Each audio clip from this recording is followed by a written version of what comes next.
o Léo Batista Silva comentou o seguinte: Ah, né, lamentou, eu gostava da ideia de que a Igreja Católica tinha destruído a biblioteca. E por que que eu achei esse comentário muito interessante? E eu diria até que é um dos comentários, um dos comentários que demonstra, sem ironia, tô falando sério, tá? Um dos comentários que para mim demonstra uma grande maturidade intelectual.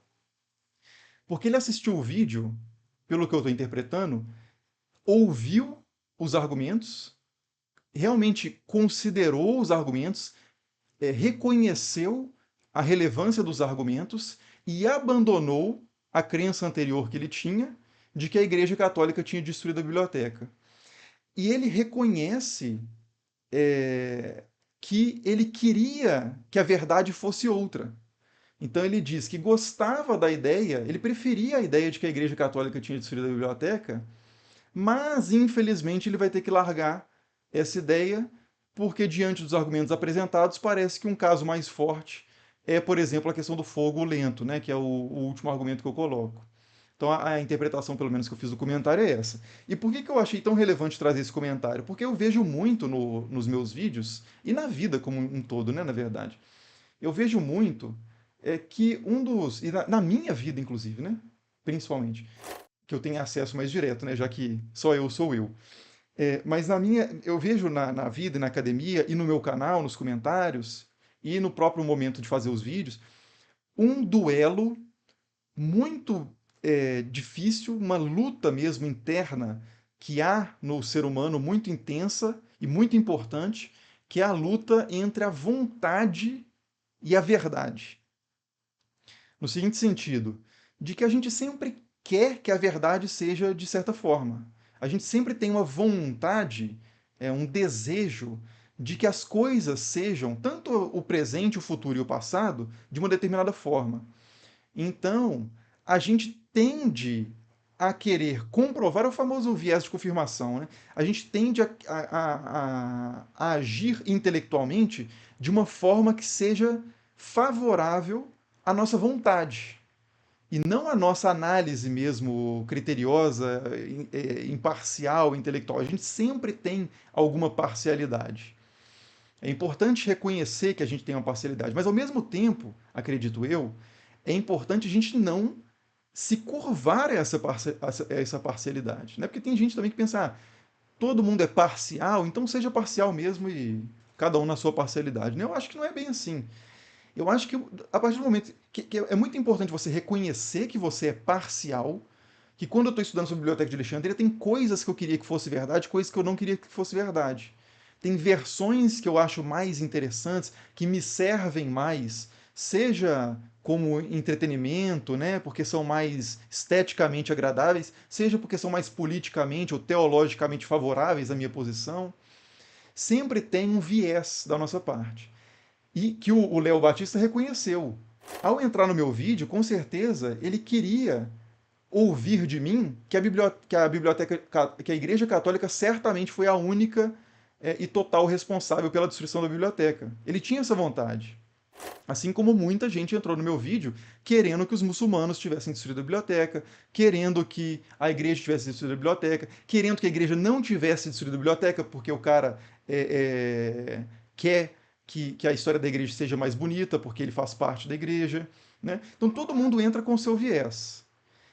Mas o Léo Batista Silva teve uma atitude que nem todo mundo tem. Todo mundo tem o viés, mas nem todo mundo luta esse dilema entre vontade e verdade, como o Léo Batista lutou aqui, que foi permitir que a verdade, ou pelo menos não a verdade, né? Porque de forma alguma eu estou dando a verdade ali no mito, né? Ainda que eu chame ele de verdadeiro fim da Biblioteca de Alexandria. Mas, assim, colocando alguns argumentos que são mais apoiados atualmente pelos documentos que a gente tem e pela historiografia atual, pelo que os historiadores têm apontado a partir das suas pesquisas. Então, a gente está em busca da verdade sobre a Biblioteca de Alexandria, e nessa busca é fundamental que a gente consiga se afastar dos nossos vieses para ouvir as outras possibilidades e até, se for o caso, abandonar a crença antiga e adotar uma nova posição, ainda que provisória, mas uma nova posição que seja mais sólida. Né? de novo, ainda provisoriamente, se encontrarem novos documentos, se uma nova hipótese fizer mais sentido da documentação atual, maravilha, a gente vai para essa nova ideia. Mas é fundamental que a gente não permita que a nossa vontade reja a nossa busca pela verdade. E aí eu vejo muitos comentários, por oposição ao comentário do Léo Batista, eu vejo muitos comentários nesse vídeo sobre a Biblioteca de Alexandria que pessoas falaram assim: ah, esse cara tá passando pano para os cristãos. Por que o cara comenta isso? Porque ele entrou no meu vídeo querendo que o que eu falasse fosse o menos favorável possível, o mais desfavorável possível para os cristãos. Que coaduna com as expectativas e a experiência pessoal dele, às vezes, né? É o que ele quer que seja verdade. Aí ele se frustra. E aí essa frustração se manifesta num comentário mais lamentoso. É, outras pessoas falaram assim: esse cara é pró-muçulmano, é um pró-muçulmano disfarçado. Porque a pessoa entrou no vídeo fervendo para ouvir a confirmação do que ela queria sobre o califa Omar ter destruído a biblioteca. Porque o cara não curte muito os muçulmanos ou alguma coisa do tipo. Então as pessoas entram com as suas expectativas no vídeo e muitas vezes se frustram. Não porque eu não tenha necessariamente entregado, às vezes pode até ser porque eu não entreguei o material adequado ou suficiente. Às vezes a pessoa se frustra porque achei que esse cara fosse mais profundo, achei que esse cara fosse trazer documentos que ele não trouxe, beleza. Uma frustração perfeitamente aceitável e deve ser comentado. E mais para frente, né, se a pessoa faz isso, eu leio esses comentários, vou atrás das coisas e na próxima vez que eu for abordar o assunto eu trago uma postura mais rica, graças a esses comentários. Agora, na maioria dos casos, infelizmente, o que acontece não é isso. O que acontece é uma frustração da vontade de verdade da pessoa, e aí a pessoa acaba com esse tipo de frustração, né? Enfim, acho que já ficou clara a mensagem, né? Então, assim, essa é uma batalha pessoal que todos, né, inclusive eu com certeza muito, tenho que travar diariamente entre vontade e verdade. Né? E é um convite, né, e um estímulo que eu faço a vocês todos também, de enfrentarem essa batalha cruel, porque é frustrante, claro. Se a verdade fosse exatamente como a gente gostaria que fosse, ela estava mais conforme as nossas expectativas, por definição. Se ela não tá, ela frustra as nossas expectativas. Às vezes excede, né? Mas mais frequentemente frustra as nossas expectativas. Então, talvez não seja tão é, satisfatório, né? Você se confrontar com, você aceitar algo que não era segundo as suas expectativas. Mas eu acho que é o que deve ser feito, né? Se a gente quer entender de fato, né, as coisas como são e a partir disso gerar os efeitos que a gente deseja nessa realidade que a gente entende melhor, né? Eu acho que é até uma coisa mais eficiente. Se a gente entende de fato as coisas como são, a gente consegue agir melhor sobre essas coisas do que se a gente estiver simplesmente projetando as nossas expectativas sobre elas. Né? O Rei Rei trouxe uma citação do Francis Bacon aqui de que o ser humano acredita mais facilmente naquilo que gostaria que fosse verdade. Tem uma frase que é atribuída ao Diderot, mas eu nunca li isso num texto do Diderot, então não sei se realmente foi atribuída a ele. Mas a frase é de que a gente toma de golão, não é assim que ele fala, né?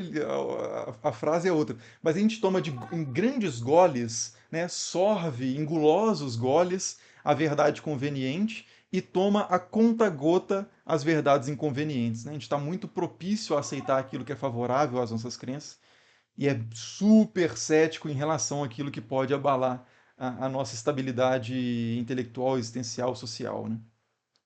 São muitos critérios que podem nos levar a, a nos blindar das melhores evidências. Né? Inclusive, tem pessoas, por exemplo, até mesmo na historiografia, tem pessoas que constroem a sua carreira em cima de uma ideia. Então, quando essa ideia é desafiada, é claro que a tendência inicial da pessoa, do pesquisador, vai ser buscar os argumentos para manter a sua tese viva. Tanto na história, quanto na física, quanto na química, quanto em qualquer coisa. Né? O Thomas Kuhn, que é um filósofo da ciência, chama isso da tendência, a tendência conservadora da ciência, ou até mesmo a tendência dogmática da ciência, de preservar o paradigma, chamada ciência normal, contra as anomalias. Né? Você sempre tenta explicar aquilo que você não explicava antes, pela sua própria ideia. É muito difícil você abrir mão dela. Aí, eventualmente, né, eventualmente não, por fim, finalmente, esse paradigma acaba abrindo lugar para outro paradigma, né, outra forma de fazer sentido daquelas evidências já coletadas e novas. É a chamada quebra de paradigma. O Apollo R diz aqui como trabalhar para melhorar isso. É algo que eu sinto que tem um pouco, mas não sei muito como melhorar nesse quesito. Olha, eu também não sei te dar assim instruções a esse respeito, não. É uma coisa muito de honestidade consigo mesmo e muito uma questão de confiança também, no seguinte sentido, de que se você é muito dependente de aprovação social, a tendência é que você valorize sempre as ideias e tende a se conformar às ideias que te fazem uma pessoa mais encaixada no grupo ao qual você quer pertencer. Né? Existe essa dimensão sociológica, e aí eu recomendo sempre. Eu vou fazer um curso aberto sobre isso aqui, porque isso aqui deve ser colocado, né? Que é o livro do Céu Sagrado. Eu sempre comento desse livro aqui, é um livro de um sociólogo austríaco chamado Peter Berger, The Sacred Canopy em inglês, que é um livro que fala sobre tudo isso, e de forma muito esquematizada, muito sintética, maravilhosa. Eu vou pegar, depois eu vou separar um tempo, quando eu tiver um pouco mais de tempo, e vou fazer um curso, vou fazer uma apresentação desse livro, porque o livro ele é denso, ele é difícil para quem não tem costume em ler textos das humanidades, né? Ele usa muitos conceitos da sociologia clássica, então ele tem que ser um pouco mastigado para quem não é da área. Então eu vou pegar esse livro depois e vou fazer uma apresentação dele bem mastigadinha, serializada, para a gente conversar depois sobre essas questões.